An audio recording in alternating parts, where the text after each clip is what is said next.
ka-express, buong Pilipinas napapatingin ulit sa NBA dahil matapos ang ilang taon ng pag-antay, unti-unti nang bumabalik ang pinakamalaking tanong ng Pinoy basketball fans. Posible nga bang matuloy ang pinakahinihintay na matchup ni Kai Sotto laban kay Victor Wembanyama sa mismong NBA stage? Well, sa totoo lang, hindi biro ang dinaanan ni Kai mula G-League Ignite journey, NBA Summer League exposure sa Orlando Magic noong 2023 hanggang sa matinding ACL injury nitong 2025 na muntik nang sumira sa momentum ng kanyang career. Pero ngayong 2026, ibang Kai Sotto na ulit ang nakikita ng basketball world. Bumalik siya sa Japan B-League, nakapasok pa sa 1,000-point club at muling umiinit ang usapan tungkol sa kanyang NBA opportunity. At habang si Kai ay unti-unting bumabangon, si Wemby naman ay literal nang nagiging bagong halimaw ng NBA. All-star starter na, defensive player of the year level na ang depensa at pinag-uusapan bilang future face of the league. Kaya ngayon, bawat ilaw ni Kai, bawat summer league rumor, bawat training clip, automatic na i-connect na agad ng mga fans sa posibilidad ng isang makasaysayang tapatan. Hindi man official ngayon ang matchup, ramdam mo na ang excitement. Dahil para sa maraming Pinoy, hindi lang ito tungkol sa basketball, ito ay laban sa pangarap, isang 7'3" Pinoy giant na gustong patunayan na kaya rin niyang makipagsabayan sa pinakamalaking pangalan sa mundo. At kapag mangyari yun, sigurado yayanig ang buong basketball world. Minsan talaga, may mga pangalan na hindi nawawala sa basketball conversation kahit ilang beses maputol ang momentum, at isa doon si Kai. Kahit tumaan siya sa injuries, setbacks at kaliwat ka ng duda mula sa international media, nananatiling buhay ang isang tanong, kailan ba talaga makakapasok si Kai sa NBA? Ngayong 2026, para muling bumukas ang pinto ni Kai pagkatapos ng halos isang taon na recovery mula sa kanyang ACL injury, nagbalik si Kai sa Japan B-League at agad nagpakita ng sulit performances, hindi lang basta comeback story. Dahil sa pagbabalik niya, nakita ulit ng mga scout ang mga bagay na matagal nang nagpapaintriga sa NBA tungkol sa kanya, elite height, rim protection, touch sa labas at mobility para sa isang 7-footer. Sa katunayan, nakaabot na siya sa 1,000-point milestone sa B-League, isang malaking indikasyon na tuloy-tuloy ang kanyang development bilang professional player. Pero ang mas lalong nagpapainit sa usapan, ang timing. Dahil kasabay ng pagbangon ni Kai ay ang pag-akyat naman ni Wemby bilang bagong mukha ng NBA. Ang dating future unicorn ng basketball ay isa ng totoong superstar ngayon, all-star starter, playoff monster at defensive nightmare para sa buong liga. Sa bawat highlight ni Wemby, automatic na nagpaalala sa mga Pinoy fans ang dating comparison kay Kai ng teenagers pa lang sila pareho. Nung bata pa sila Kai at Wemby, madalas silang ikinumpara dahil pareho silang sobrang tangkad, may shooting touch at kayang magdala ng bola.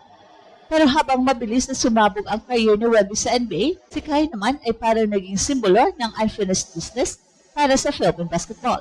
At dito pumapasok ang emosyon ng fans dahil para sa Pilipinas, hindi simpleng player si Kai, isa siyang representasyon ng possibility, isang patunay na may Pinoy na kayang makipagsabayan sa modern NBA system.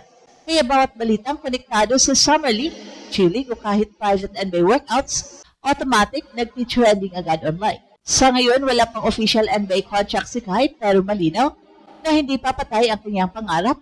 Ang importante, bumabalik na ulit ang momentum niya matapos ang injury. At sa NBA, minsan isang tamang Summer League lang, isang pre-season breakout, isang injury replacement contract, ang pwede magbago ng buong career. At kapag mangyari yun, doon na posibleng matuloy ang pinakahinihintay ng fans, ang unang tunay na NBA showdown ni Kai Sotto at Victor Wembanyama. Ang pinakadelikadong gawin ngayon ay maliitin si Kai dahil hindi pa siya officially nasa NBA roster. Dahil kung titingnan mo na mabuti ang direction ng modern basketball, unti-unting bumabalik ang halaga ng mga katulad niyang player. Tingnan mo ang NBA ngayon, ang liga ay puno ng mga higanteng kayang gumalaw sa perimeter. Sina Victor Wembanyama, Chet Holmgren at Kristaps Porzingis, lahat sila nagpapatunay na hindi na sapat ang traditional big man role sa modern era. Kailangang marunong dumepensa sa labas, kayang mag-switch at may shooting touch, at yan mismo ang archetype na matagal nang sinusubukang i-develop ni Kai. Kaya hindi aksidente kung bakit hanggang ngayon may NBA interest pa rin para sa kanya. Katunayan, maraming analyst sa Asia ang naniniwalang Mas bagay ngayon ang NBA system kay Kai kumpara noong 2022 o 2023. Noon kasi, hilaw pa ang kanyang katawan, kulang pa sa physical maturity, pero matapos ang ilang taon sa international professional leagues, laban sa matatandang imports at mas physical na sistema sa Japan, ibang klaseng experience ang dala ni Kai ngayon. At dito lalong nagiging exciting ang posibleng tapatan ni Kai Sota at Rector Wembanyama. Dahil hindi na ito magiging simpleng prospect versus prospect, ang mangyayari rito ay dalawang international giants na may magkaibang journey. Sa Wemby, ang chosen one ng basketball world, ang player na halos buong NBA ang nag-aantay, samantala si Kai naman, ang underdog, na halos buong career kailangang lumaban sa duda. At aminin man natin o hindi, yan ang gustong-gusto ng mga basketball fans, ang clash ng dalawang magkaibang kwento. Kapag pinagtabi mo sila, agad mapapansin ang contrast. Sa Wemby, parang created in the laboratory ang kalaw. Halos alien level ang combination ng wingspan, agility at instincts. Pero si Kai, mas traditional ang laro niya, mas composed sa half-court, mas natural ang timing sa rim protection, at mas patient sa offensive reads. Kaya kung sakaling magkita sila sa NBA floor, hindi lang yon basta highlight moment para sa social media, isa yung symbolic moment para sa Asian basketball. Dahil sa loob ng maraming taon, isa lang halos ang mukha ng Asian basketball sa NBA, kadalasan guards o shooters lang. Pero ngayon, dalawang international big man ang pinag-uusapan ng mundo. Para sa Pilipinas, sobrang laki na magiging impact noon.